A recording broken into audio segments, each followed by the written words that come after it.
మీరు చూస్తున్నారు S8 news. Welcome to S8 news. ముందుగా హెడ్లైన్స్. 2040 నాటికి అంతరిక్ష రంగంలో భారతదేశం ఇతర దేశాలతో సమానంగా నిలుస్తుంది. ఆశాభావం వ్యక్తం చేసిన ఇస్రో చైర్మన్ వి నారాయణన్.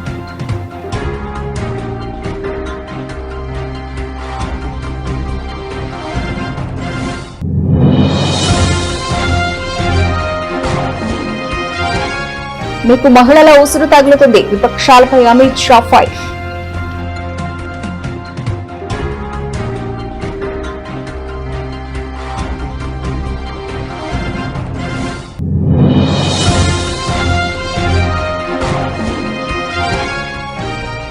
లోక్సభలో వీగిపోయిన 131 రాజ్యాంగ సవరణ బిల్లు ఇది చారిత్రక తప్పిదమంటూ ప్రతిపక్షాలపై కేంద్ర మంత్రి రిజిజు ఆగ్రహం.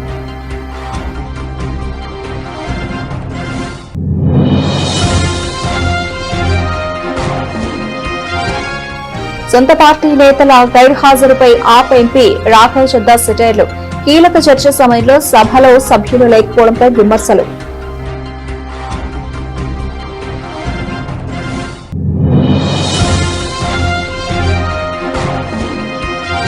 టీసీఎస్ లైంగిక వేధింపులు, మతం మార్పిడి ఆరోపణలపై తొలిసారి సీఎం స్పందన. దీని వెనుక పెద్ద ముఠా ప్రమేయం ఉన్నట్టు ప్రాథమికంగా వెల్లడైందన్న ఫడ్నవీస్.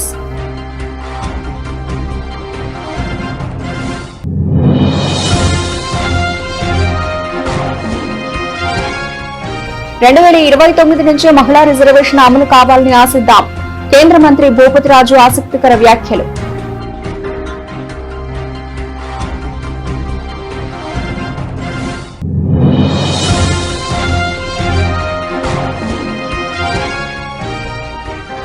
రహ్వీర్లుగా మారి ప్రాణదాతలుగా నిలవండి. ప్రజలకు పిలుపునిచ్చిన హైదరాబాద్ సిపి సజ్జనార్.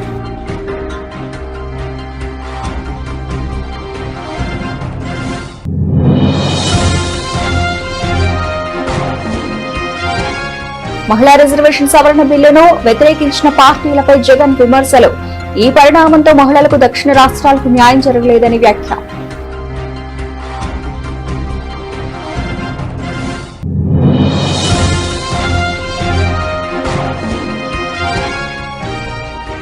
నరహంతక చంద్రబాబు తెలంగాణ ప్రజల హక్కులను హరించే దుర్మార్గమైన పని మాత్రం మానుకోలేదు. సంచలన వ్యాఖ్యలు చేసిన తెలంగాణ ఉద్యమకారుడు పృథ్వీరాజ్.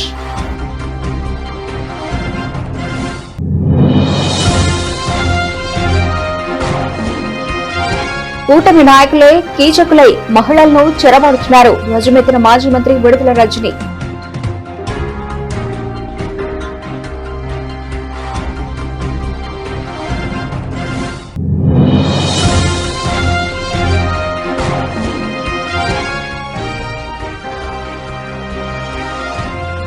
గిల్ కెప్టెన్ ఇన్నింగ్స్ ఉత్కంఠ పోర్లో కోల్కతాపై గుజరాత్ విక్టరీ.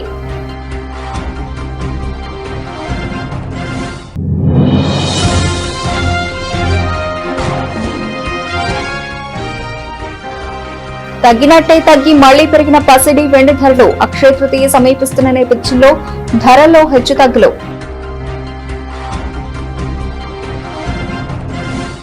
అంతరిక్ష రంగంపై ఇస్రో చైర్మన్ నారాయణన్ కీలక వ్యాఖ్యలు చేశారు. ఈ విషయమై ఆయన మాట్లాడుతూ 2040 నాటికి అంతరిక్ష రంగంలో భారతదేశం ఇతర దేశాలతో సమానంగా నిలుస్తుందని ఆశాభావం వ్యక్తం చేశారు. ఇందుకు సంబంధించి అనే ప్రణాళికలు రూపొందించామని తెలిపారు. Lot of advanced technology development is taking place, including electric propulsion, the air breathing, combined rocket engines, and lot of new system developments are taking place. One of the area we are studying is nuclear thermal propulsion. Then of course radioisotope heater. For example, the Chandrayaan-3, the lifetime was only 14 days because after 14 days you don't get the sunlight. By the time the sun comes back, the entire electronic system, it cannot survive. But now we are working on these areas. One of the area, ISRO is responsible for the Gaganyaan program to send the human being to space, and Department of Ministry of Earth Science is given a mandate to have a Samitriyan project to take 6 kilometers into the sea, the human being. For that, You know, 6 kilometer, when you take the human being inside 6 kilometer, external pressure will be 6. మహిళా reservation bill లోక్సభలో వీగిపోవడంపై కేంద్ర హోంమంత్రి అమిత్ షా విపక్షాలపై తీవ్ర స్థాయిలో విరుచుకుపడ్డారు. భవిష్యత్ ఎన్నికల్లో మహిళల ఆగ్రహానికి గురికాక తప్పదని, వారి ఉసురు మీకు తగులుతుందని హెచ్చరించారు. బిల్లును తిరస్కరించడం మహిళలను అవమానించడమేనని ఆయన మండిపడ్డారు. బిల్లు వీగిపోయిన అనంతరం గెలిచామంటూ నినాదాలు చేయడం అత్యంత హీయమైన చర్య అని అమిత్ షా ఆగ్రహం వ్యక్తం చేశారు. లోక్సభలో మహిళలకు 33% రిజర్వేషన్లు కల్పించేందుకు ఉద్దేశించిన రాజ్యాంగ సవరణ బిల్లుపై జరిగిన ఓటింగ్ లో ఇది తిరస్కరణకు గురైంది. మొత్తం 528 మంది సభ్యులు ఓటింగ్ లో పాల్గొనగా బిల్లుకు అనుకూలంగా 298 ఓట్లు, వ్యతిరేకంగా 230 ఓట్లు పోలయ్యాయి. అయితే రాజ్యాంగ సవరణ బిల్లు ఆమోదం పొందాలంటే సభలో 3/2 మెజారిటీ అవసరం కావడంతో ఇది వీగిపోయింది. కాంగ్రెస్, తృణమూల్ కాంగ్రెస్, డీఎంకే, సమాజ్వాదీ పార్టీలో మహిళా వ్యతిరేక వైఖరితో బిల్లును అడ్డుకున్నాయని ఆరోపించారు. డీలిమిటేషన్స్ విషయంలో ఉత్తర దక్షిణ రాష్ట్రాల మధ్య తప్పుడు ప్రచారం చేస్తున్నారని, దీనివల్ల దక్షిణ రాష్ట్రాలకు ఎలాంటి నష్టం జరగదని ఆయన స్పష్టం చేశారు. मैं फिर से स्पष्ट कर देता हूं, दक्षिण का राज्यों का इस सदन पर इतना ही अधिकार है जितना उत्तर के राज्यों का अधिकार है. अरे दक्षिण छोड़िए, छोटी सी यूटी लक्षद्वीप का भी इतना अधिकार है जितना उत्तर प्रदेश, गुजरात और बिहार का. ये देश को इस तरह के नैरेटिव से, उत्तर दक्षिण के नैरेटिव से टुकड़े टुकड़े नहीं करना चाहिए. इससे ऊपर उठना चाहिए. ये क्या कहना चाहते हैं कि ये सदन में जो व्यक्ति बैठता है वो ये सोचता है कि किस राज्य से मैं आ रहा हूं. मान्यवर, हम शपथ लेते हैं तो मन से लेते हैं. जो संविधान हाथ में लेकर शपथ लिए हैं वो उत्तर दक्षिण का भेद कराना चाहते हैं. हम नहीं होने देंगे. मान्यवर, जो भी सदस्य यहाँ शपथ लेता है वो भारत को अक्षुण्ण रखने की शपथ रहता है, पूरे भारत के कल्याण की शपथ लेता है. वो अपनी कॉन्स्टिट्यूएंसी, अपना राज्य, अपना धर्म, अपनी जाति की शपथ नहीं लेता है. और ये क्या नैरेटिव फैलाया, और ये मानते हैं कि ये नैरेटिव से हमारी पॉपुलैरिटी हो जाएगी, बाल सफेद हो जाएंगे, या नहीं बैठ पाओ. नहीं हो पाए. देश के अंदर विभाजन कर कोई सत्ता प्राप्त नहीं कर सकता. కేంద్ర ప్రభుత్వం అత్యంత ప్రతిష్టాత్మకంగా భావించిన కీలక రాజ్యాంగ సవరణ బిల్లుకు లోక్సభలో చుక్కెదురైంది. లోక్సభ సీట్ల పెంపు, మహిళా రిజర్వేషన్ల అమలుకు ఉద్దేశించిన రాజ్యాంగ 131వ సవరణ బిల్లు శుక్రవారం జరిగిన ఓటింగ్ లో వీగిపోయింది. రాజ్యాంగ సవరణకు అవసరమైన 3/2 మెజారిటీని సాధించడంలో ప్రభుత్వం విఫలమైంది. బిల్లుకు అనుకూలంగా 298 ఓట్లు రాగా, వ్యతిరేకంగా 230 ఓట్లు పోలయ్యాయి.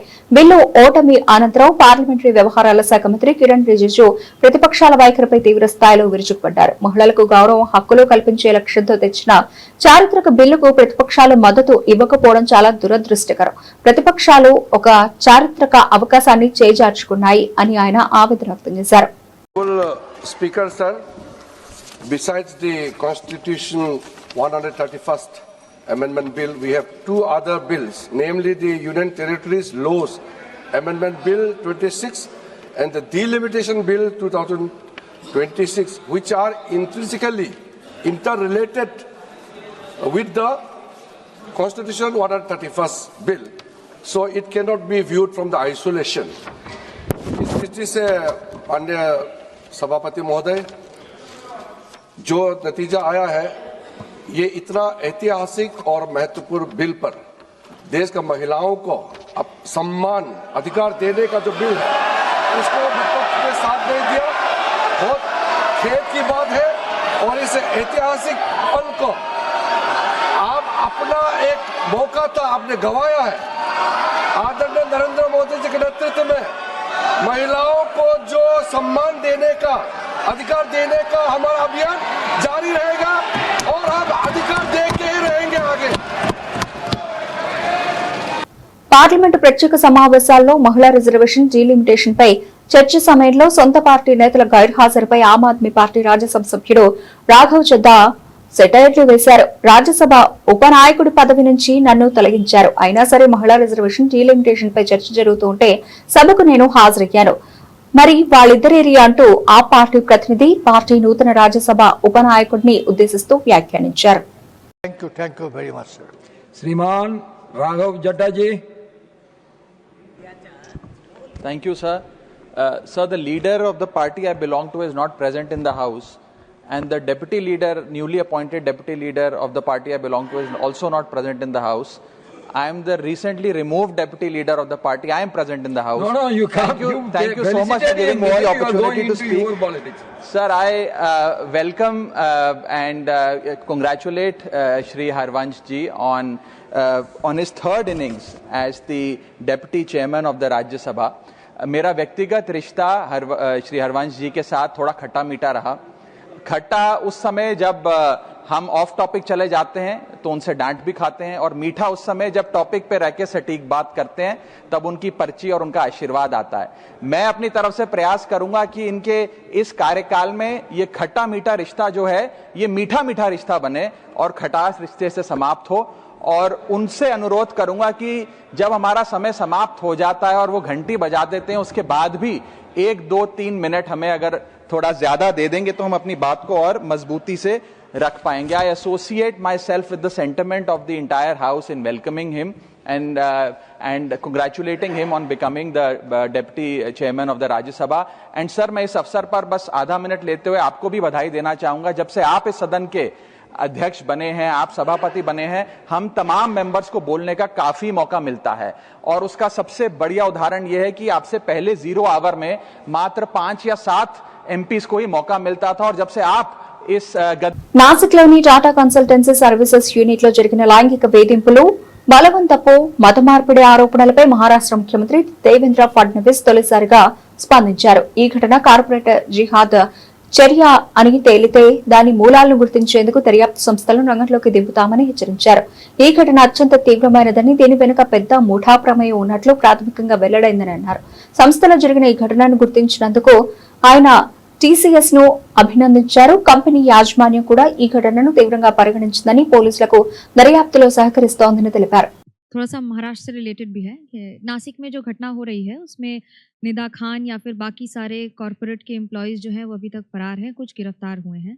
लेकिन जब बात धर्मांतरण की आ रही है तो ये कितना बड़ा मुद्दा है और इसमें सरकार की क्या भूमिका होगी, क्या एक्शन लेंगे आप इस पर? ये मामला बहुत सीरियस मामला है और इस पर बहुत कड़ी कार्रवाई हम लोग कर रहे हैं, और बिल्कुल ध्यान में आता है कि एक मॉड्यूल के तहत इसको किया गया है। फॉर्चुनेटली टीसीएस जैसी कंपनी ने बहुत बड़ी भूमिका इसमें ली है, किसी को भी शील्ड हम नहीं करेंगे, इस प्रकार की भूमिका टीसीएस ने ली है, और टीसीएस के प्रमुख ने भी इसकी बहुत निंदा की है। और मुझे लगता है कि इस मॉड्यूल के तार कहाँ तक है इसकी जांच हम लोग करेंगे। हम लोगों ने सेंट्रल एजेंसीज को भी इत्तला दी है और आवश्यकता के अनुसार उनकी भी मदद इसमें ली जाएगी। తెలుగు రాష్ట్రాల నేతలకు కేంద్ర మంత్రి భూపతిరాజు శ్రీనివాస వర్మ ఈ రోజు అల్పాహారం విధించారు. ఆంధ్ర నుంచి కేంద్ర మంత్రిగా తెలుగు రాష్ట్రాల నేతలకు ఆతిథ్యం ఇచ్చానని, ఈ అల్పాహార విందులో ఎటువంటి రాజకీయ కోణం లేదని స్పష్టం చేశారు. డిసెంబర్ 9 నాటికి హైదరాబాద్ క్లీన్ అండ్ గ్రీన్ గా ఉండాలని, ఈవీ బస్సులు ఇవ్వాలని రేవంత్ రెడ్డి విజ్ఞప్తి చేశారని తెలిపారు. ఎలక్ట్రిక్ బస్సుల కేటాయింపులు చేశామని, త్వరలో అందజేస్తామని చెప్పారు.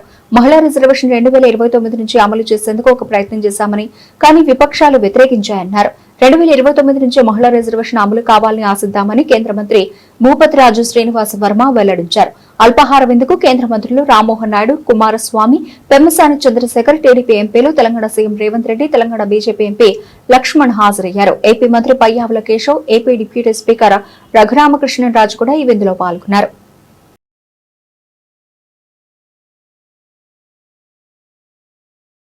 ప్రాణం కంటే ఏదీ మిన్న కాదు, రహ్వీర్లుగా మారి ప్రాణదాతలుగా నిలబడి అని హైదరాబాద్ నగర పోలీస్ కమిషనర్ సజ్జనార్ విజ్ఞప్తి చేశారు.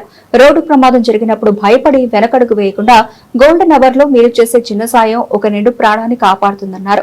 మీలోని మానవత్వాన్ని అభినందిస్తూ కేంద్ర ప్రభుత్వం రహ్వీర్ పథకాన్ని ప్రవేశపెట్టిందని సజ్జనార్ తెలిపారు.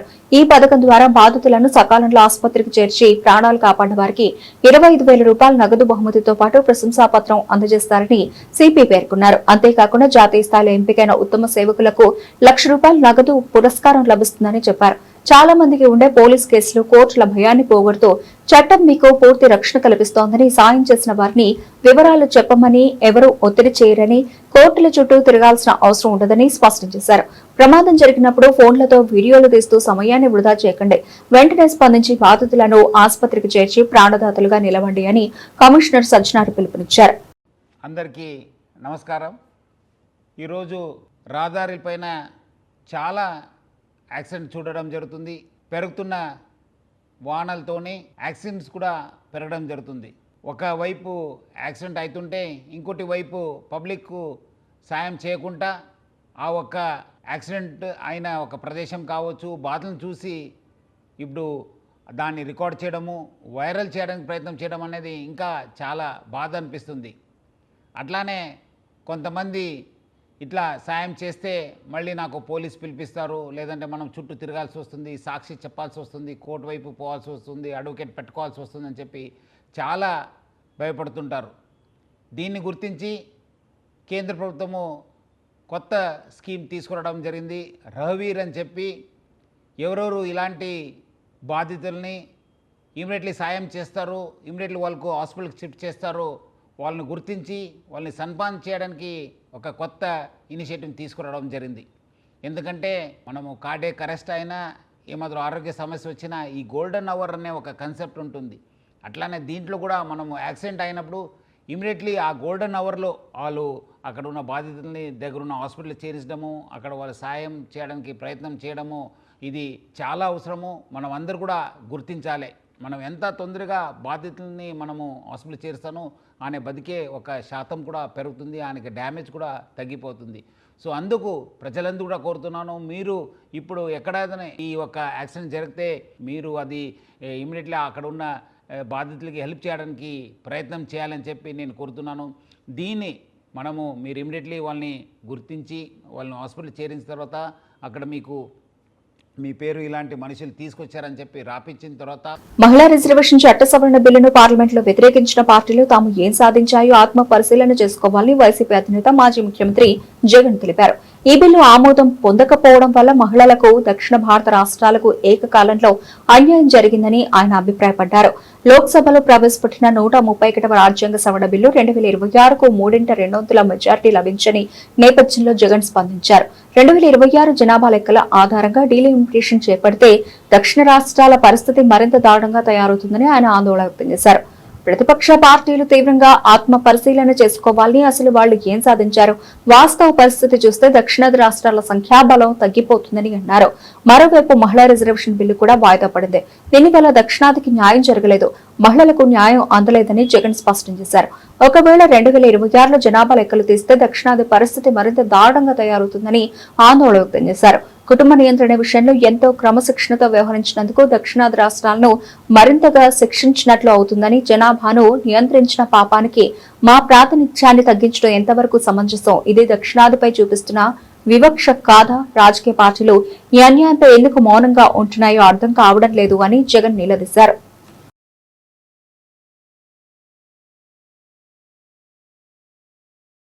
ఏపీ సీఎం చంద్రబాబుపై తెలంగాణ ఉద్యమకారుడు పృథ్వీరాజ్ సంచలన వ్యాఖ్యలు చేశారు. నరహంతక చంద్రబాబు ముసలోడు అవుతూ ఉన్న తెలంగాణ ప్రజల హక్కులను హరించే అలవాటు మానుకోలేదంటూ ఘాటు వ్యాఖ్యలు చేశారు. గతంలో తెలంగాణ జర్నలిస్ట్ కేవీఆర్ ను కర్నూలు తీసుకెళ్లి 3rd డిగ్రీ టార్చర్ పెట్టారని, వాళ్ళ మళ్లీ దొంగ కేసు పెట్టి ఎన్కౌంటర్ చేద్దామనుకుంటున్నారా అని నిలదీశారు. తెలంగాణకొచ్చి మా గుండె మీద కాలు పెట్టి మా జర్నలిస్ట్ ను తీసుకెళ్తారా అని ప్రశ్నించారు. జర్నలిస్టులపై దొంగ కేసులు పెడితే తెలంగాణ ప్రజలు చేతులు కట్టుకుని కూర్చోరని హెచ్చరించారు. చంద్రబాబు శిష్యుడు తెలంగాణ సీఎం కావడం రాష్ట్రానికి దౌర్భాగ్యమైన పరిస్థితి అని విమర్శించారు. ఇవన్నీ మానుకోకపోతే చంద్రబాబు, లోకేష్, పవన్ కళ్యాణ్ ను శని ఆదివారాల్లో హైదరాబాద్ కూడా రానివ్వమని తేల్చి చెప్పారు. నరహంతక చంద్రబాబు నాయుడు ముసలోడైతున్నా కానీ ఆయనకి ఇంకా తెలంగాణ ప్రజల హక్కులను హరించే ఆలోచన, దుర్మార్గమైన పని ఇంకా మానుకోలేదు. ఒక బక్కపల్సటని మా తెలంగాణ రిపోర్టర్ను ఇంతకుముందు మొన్న కర్నూలు తీసుకుపోయి గొడ్డును కొట్టినట్టు కొట్టి ఇటు ముగ్గురు అటు ముగ్గురు కూర్చొని కాలర్లు బట్టి ఇట్లా పైకని బేహోష్ అయినాక కూడా 3rd డిగ్రీ టార్చర్ చేసిందని చెప్పి తెలంగాణ ప్రజలకు మొత్తం చెప్పినాం. ఏది తనకై తన అడిగిపోతే దొంగ కేసు పెట్టి అక్కడ కూడా దొంగ కేసు పెట్టి ఇవాళ మళ్ళీ ఇంకొక దొంగ కేసు, అదేదో రాజ్యాంగాన్ని తిట్టిందని అని దొంగ కేసు పెట్టి తీసుకొని పోయి విజయనగరం తీసుకొని పోయి మరి ఎన్కౌంటర్ చేద్దాం అనుకున్నారో ఏమనుకున్నారో మాకు ఎరకలే. కానీ ఈ లోపల మా వాళ్ళందరూ, మా మీడియా సోపతోళ్ళందరికీ తెలియగానే ఇటు కురుకొచ్చి కూర్చున్నాక వాళ్ళు వచ్చినాక అందరు సెల్ ఫోన్లు గుంజుకున్నారు. ఫస్ట్ మళ్ళీ మేము గడబడి చేసిన తర్వాత సెల్ ఫోన్లు ఇచ్చిండ్రు. ఎవరు అందరు లోపటేస్తాం రా నాయన అంటే అందరు లోపటేరి మా మీద కూడా కేసులు పెట్టి నడువు మేము కూడా వస్తామని చెప్పాను. అందరు సిద్ధమైన తర్వాత ఇక వాళ్ళు దిగొచ్చారు, మళ్ళీ ఇప్పుడు దిగొచ్చి అలా పై ఆఫీసర్లతో మాట్లాడారు. మరి ఇదంతా ఎటుపోతుందో ఏందనుకున్నారో ఏందో తెలియదు. మేము కూడా చెప్పినాం తెలంగాణ ప్రజలకు, తెలంగాణకు వచ్చి నువ్వు ఇక్కడికి వచ్చి మా దగ్గరకు వచ్చి మా గుండె మీద కాళ్ళు పెట్టి మా వెంకన్న ఇడికెళ్ళి తీసుకుపోతావు, ఎట్లా తీసుకుపోతావు చూద్దామని చెప్పి ఇక్కడ చుట్టుపక్కల వాళ్ళు కూడా జనం కూడా మొత్తం ఆడలు మొగోళ్ళు తయారైతుంటే దానికి తలొగ్గి దానికి ఇప్పుడు ఒక నోటీస్ ఇచ్చి పోతున్నారు. కానీ ఒక విజ్ఞప్తి చేయదలుచుకున్నాం ఏంటంటే, చంద్రబాబు నాయుడు నేను ఎందుకు నరహంతకుడు అన్నా అంటే 17 ముక్కలు చేసి నరికిండు బెల్లి లలితను. గద్దరన్న మీద 6 తూటాలు గుచ్చిపిచ్చిండు. తెలంగాణలో పల్లెలా దమనకాండ చేసిండు ఇక్కడ మొత్తం చంద్రబాబు నాయుడు. ఇప్పటికీ ఆయన మారతలేడు. తెలంగాణ మీద ఏం కషో తెలియదు కానీ మీకేమైనా రాజకీయ పరమైనటువంటి పంచాయతీలు ఉంటే మీరు చూసుకోరు. కానీ ఒక పత్రికా రిపోర్టర్ల మీద వాళ్ళకు నిజంగా ఏమైనా మాట్లాడేది ఉంటే, నిజంగా వాళ్ళు కానూన్ ప్రకారంగా దోషులు అయ్యేటటువంటి సెక్షన్లు ఏమైనా ఉంటే పెట్టండి. ఎవరెవరు దీన్ని ఎవడు కాదంటలేడు. కానీ దొంగ కేసులు పెట్టి చేస్తా అంటే మాత్రం చంద్రబాబు నాయుడు, నువ్వు నీ కొడుకు నీ ప్రభుత్వాలు కావచ్చు, అక్కడ ఉన్నటువంటి ఇంకా ఎవరైనా కావచ్చు, ఇక్కడ తెలంగాణ ప్రజలు ఉట్టిగా చేతులు కట్టుకొని కూసోరు. మాకు తెలియకుండా ఇప్పుడు వైఎస్ఆర్సీపీ హయాంలో మహిళల రక్షణ అభ్యున్నతికి పెద్దపీట వేశారని ముఖ్యమంత్రిగా వైఎస్ జగన్ తన పాలనలో దేశంలో తొలిసారిగా ఏపీలో మహిళలకు 50% రిజర్వేషన్లకు చట్టం చేయడంతో పాటు అమలు చేసి చూపించారని మాజీ మంత్రి విడుదల రజని మరోసారి స్పష్టం చేశారు. ఈ సందర్భంగా వారు మాట్లాడుతూ కీలకమైన హోంమంత్రి, డిప్యూటీ సీఎం పదవులను మహిళలకు ఇచ్చి గౌరవించారని చెప్పారు. కానీ కూటమి ప్రభుత్వం వచ్చాక మహిళలకు రక్షణ కరువైందని, కూటమి నాయకులై కీచకులై మహిళల జీవితాలతో చెలగాటం ఆడుతున్నారని ఆగ్రహం వ్యక్తం చేశారు. గతంలో తమ వైఎస్ఆర్సీపీ ప్రభుత్వంపై బురద జల్లడానికి 30,000 మంది మహిళలు అదృశ్యమైపోయారని పవన్ కళ్యాణ్ తప్పుడు ప్రచారం చేశాడని, అధికారంలోకి వచ్చి రెండేళ్లు అవుతూ ఉన్నా కూడా ఒకరినైనా వెతికి తీసుకొచ్చారేమో చూపించాలని విడుదల రజని డిమాండ్ చేశారు. మహిళా సాధికారత, అభ్యున్నతి గురించి ప్రసంగాలు దంచడమే గాని చంద్రబాబు మాత్రం మహిళలను ఓటు బ్యాంక్ గానే చూస్తున్నాడని విమర్శించారు. మనం చూస్తే వీళ్ళు పెద్ద పెద్ద లెక్చర్లు ఇస్తా ఉన్నారు. చంద్రబాబు నాయుడు గారు కావచ్చు, కూటమి ప్రభుత్వం వాళ్ళు కావచ్చు, మహిళలకు సంబంధించి ఎన్ని లెక్చర్లు ఇస్తున్నారంటే అసలు వింటేనే మనకు విచిత్రంగా అనిపిస్తుంది వాళ్ళు మాట్లాడేది. చంద్రబాబు నాయుడు గారి మాటలు కోటలు దాటుతాయి కానీ చేతలు మాత్రం గడప కూడా దాటవు. ఎందుకనంటే మనం చూస్తా ఉన్నాము, ఏదేదో మాట్లాడుతూ ఉన్నారు. ఏం మాట్లాడారు? చంద్రబాబు నాయుడు గారు ఇచ్చిన స్టేట్మెంట్ ఏంటి? మహిళల మీద ఎవరైనా చేయి వేస్తే ఇక అదే వారికి చివరి రోజు అన్నారు. 2 ఏళ్లుగా చూస్తున్నామన్నా, ఇన్ని ఇన్సిడెంట్స్ జరుగుతున్నాయి, ఇన్ని హత్యలు జరుగుతున్నాయి, ఇన్ని దారుణాలు జరుగుతున్నాయి, ఇన్ని అఘాయిత్యాలు జరుగుతూ ఉన్నాయి. మరి ఎవరికి చివరి రోజు తెచ్చారు మీరు? ఎవరికన్నా పరిస్థితిలో ఉందా? ఎవరికన్నా భయం పెట్టారా మీరు? ఎవరికన్నా ఏమైనా శిక్షలు పడ్డాయా? చెప్పండి ఎవరికేం చేశారో? ఈరోజు అలాంటివి ఏమీ కూడా లేదు. మాటలు, డైలాగులు, సినిమా టైటిల్ ని కూడా మించిపోతా ఉంటాయి మీ డైలాగులు. మరి ఈ రోజు ఉన్నటువంటి పరిస్థితి అది. మరి ఏది కూడా ఎక్కడ ఏది కంట్రోల్ చేయరు. అలాగే ఎలక్షన్ ముందు వీళ్ళు ఏం మాట్లాడారు? మా నాయకుడు జగన్మోహన్ రెడ్డి గారి ఇమేజ్ దెబ్బతీయడానికి, మా జగనన్న ప్రభుత్వం మీద బురద జల్లడానికి ఏం మాట్లాడారండి? డిప్యూటీ సీఎం గారితో ఏం మాట్లాడిచ్చారు? 30,000 మంది women trafficking, missing, Jaganmohan Reddy గారి ప్రభుత్వంలో అసలు మహిళలకి సెక్యూరిటీ లేదు, సేఫ్టీ లేదని ఇష్టం వచ్చినట్టుగా మాట్లాడారు కదా. ఆ టైంలో మా ప్రభుత్వాన్ని డిఫేమ్ చేయడానికి ఇదో స్క్రిప్ట్ మీరు.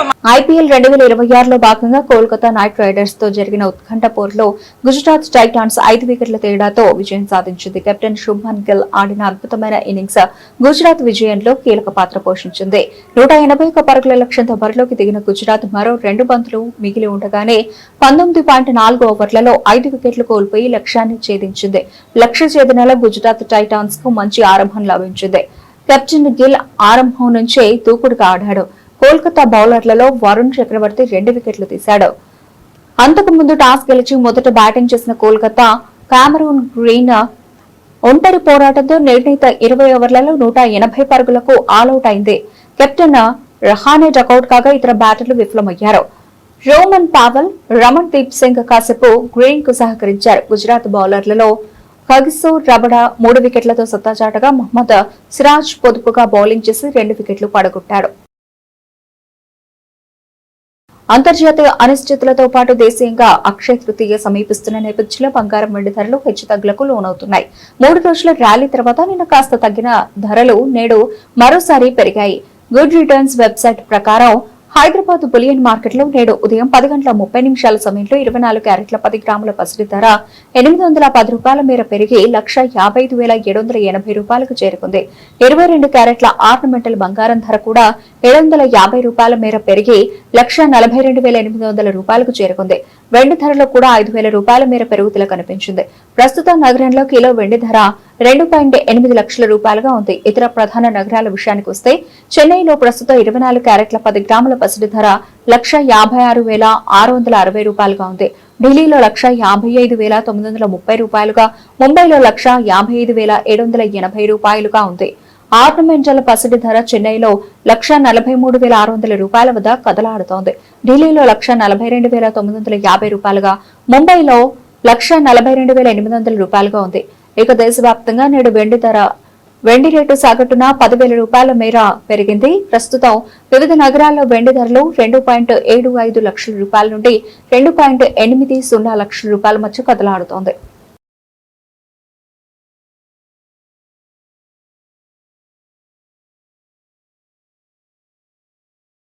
బ్రిటన్ ముగించే ముందు హెడ్లైన్స్ మరోసారి. 2040 నాటికి అంతరిక్ష రంగంలో భారతదేశం ఇతర దేశాలతో సమానంగా నిలుస్తుంది. ఆశాభావం వ్యక్తం చేసిన ఇస్రో చైర్మన్ వి నారాయణన్.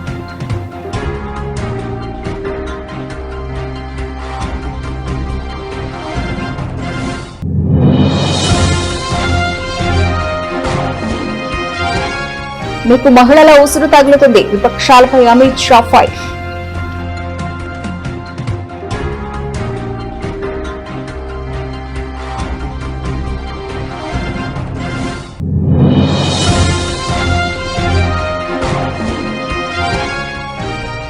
లోక్సభలో వీగిపోయిన 131 రాజ్యాంగ సవరణ బిల్లు, ఇది చారిత్రక తప్పిదమంటూ ప్రతిపక్షాలపై కేంద్ర మంత్రి రిజిజు ఆగ్రహం.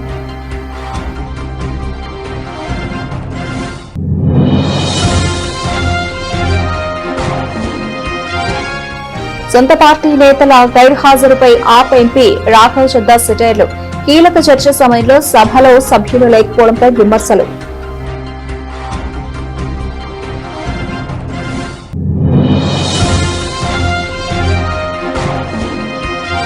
టీసీఎస్ లైంగిక వేధింపులు, మతం మార్పిడి ఆరోపణలపై తొలిసారి సీఎం స్పందన. దీని వెనుక పెద్ద ముఠా ప్రమేయం ఉన్నట్టు ప్రాథమికంగా వెల్లడైందన్న ఫడ్నవీస్.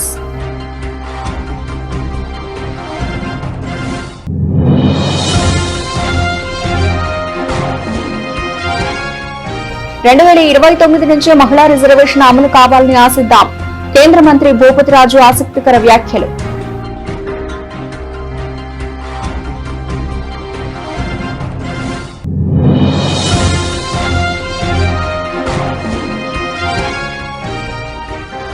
రహ్వీర్లుగా మారి ప్రాణదాతలుగా నిలవండి, ప్రజలకు పిలుపునిచ్చిన హైదరాబాద్ సిపి సజ్జనార్.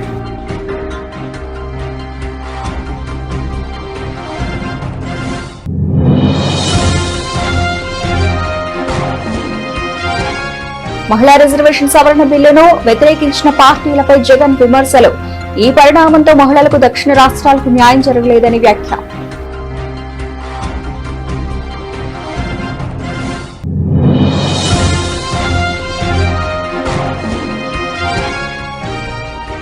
నరహంతక చంద్రబాబు తెలంగాణ ప్రజల హక్కులను హరించే దుర్మార్గమైన పని మాత్రం మానుకోలేదు. సంచలన వ్యాఖ్యలు చేసిన తెలంగాణ ఉద్యమకారుడు పృథ్వీరాజ్.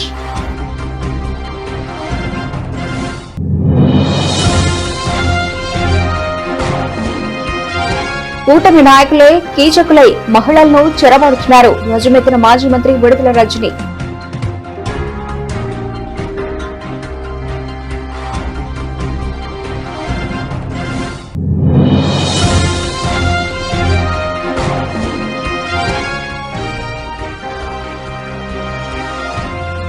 గిల్ కెప్టెన్ ఇన్నింగ్స్ ఉత్కంఠ పోర్ట్లో కోల్కతాపై గుజరాత్ విక్టరీ.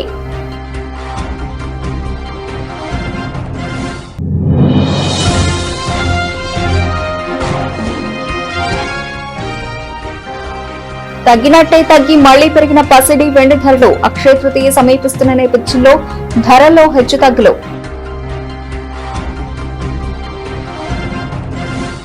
ఇవి ఇప్పటివరకు నబిల్చిన అప్డేట్స్. మరిన్ని అప్డేట్స్ తో మళ్ళీ కలుద్దాం.